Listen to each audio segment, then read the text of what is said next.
To hot topics now, and there's a new push for the Gold Coast to implement 30 km/h speed limits on busy streets.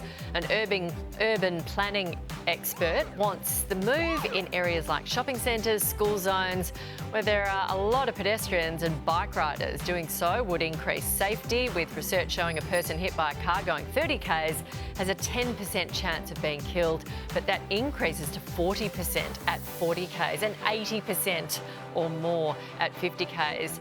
Those stats are amazing, aren't they? For their take, let's bring in columnist Susie O'Brien and Luke Bona from the Bona-fide podcast. Morning to both of you. Susie, what do you think? Look, I think this is a great idea, and this is actually mostly about curbing e-scooters. And let's face it, most of them are driven by absolute idiots. So anything to keep them going slower. The only problem is that you can make them go slower, but you can't make them more sensible. So if we have 30 zones, then we'll probably find that cars don't use those roads. It'll just be pedestrians and e-scooters, and they're just going to have to get along. Yeah, there'll be complaints, Luke, and 30 k sounds really slow. Some areas, I guess, like Cavill Avenue, some people would only be going roughly that on a normal day. Yeah, well, look, this is going to happen everywhere because more and more of these forms of transport are taking over. And pedestrian crossings, pedestrian footpaths are there for pedestrians. So what's the answer? You put them on the road. If they're on the road, they've got to adhere to the road rules. And, well, you've got to wear helmets, and there's an argument to put number plates on these things so that we can keep track of them and we know who's doing what in them. But as more and more of these vehicles take over, it's going to be a big problem. Those statistics you just read out are frightening, aren't they? So what do we do? What's the answer? Where I live, it is the number one mode of transport going down to our school. And I see 2, sometimes 3 on one electric bike. No one's wearing a helmet. I know. It's absolutely frightening. So I think there've got to be more enforceable rules, and we've all got to get on because it's only going to get worse. Yeah, I know. Do they do squads of police outside schools like that and fine everyone for not wearing a helmet? Well, I mean, you don't know who's who. I mean, if they haven't got a number plate, you've got no idea. But, yeah. It is absolutely frightening. And I've seen 3 on one bike going down to our local school and none of them wearing helmets. I know, they just don't. They need to maybe go to the hospitals, talk to the doctors and nurses. No, seriously. They'll end up there. Yeah, because even they see the results. Sorry, Susie. Absolutely. I was just going to say, even on, like in Melbourne, you see them wearing black, weaving around city streets. As Luke was saying, 2 or 3 on an e-scooter. Yeah. You can't even see them. And sometimes you see parents with kids. I know, they come out of nowhere. Have to do something though, don't we? Because they're everywhere. Moving on, a mum has left other parents baffled after she invited kids to her daughter's online birthday party. Now, by online, they basically mean skip the party, just send the family presents. This is unbelievable. The invite even came with a list of suggestions for presents. Susie.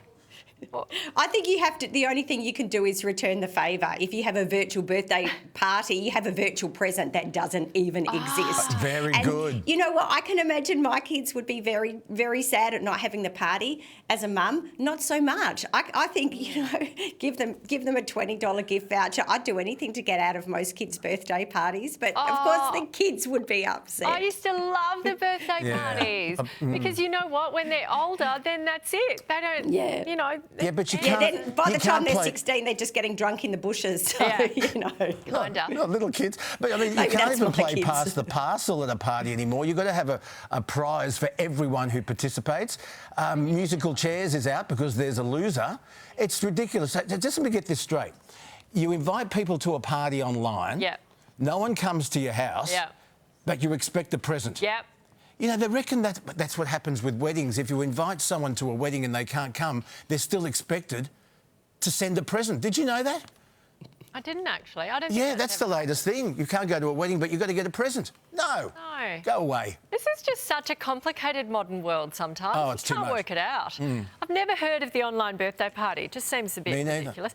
Anyway, finally, a debate has erupted over the origins of a flat white coffee, with this sign causing a stir at a New Zealand airport where they say that home is where the flat white was really invented. And when you Google it, all sorts of claims about the origin of the flat white, with Sydney cafe Miller Treat saying they started it from an idea in Queensland back in 1983. Kiwi Shane McGuinness swears it was his invention in '89 as a barista in a Wellington cafe. Moore's Espresso Bar, Sydney, 1985. They're all claiming it. I thought it was, Susie, I thought it was Oz, but is it NZ?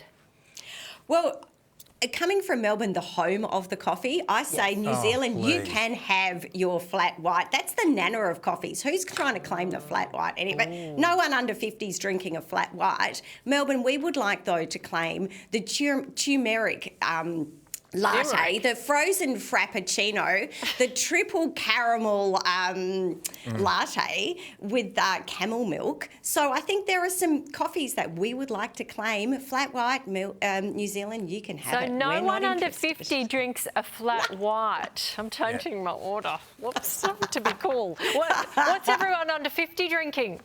Latte. Oh, latte. Well, they're not even drinking coffees anymore. That's They're just drinking so... all the other fancy stuff. Luke. Yeah, look, What's this full for you? is just another example of how New Zealand's got to take this big chip off their shoulder. Yeah. I mean, seriously, OK, you gave us Crowded House, you gave us Dragon, you gave us John Clark, Sir Edmund Hillary, but please, I mean, take your hands off the coffee. It's just ridiculous. You beat us at every sport, you punch above your weight in every other direction. Yeah. Give us the coffee, please, just back off. Yeah. And then again, if it's uncool, you can have your flat white. As Susie said, I'm off for a latte. See you guys. Bye. Meet me at the cafe. Here's David.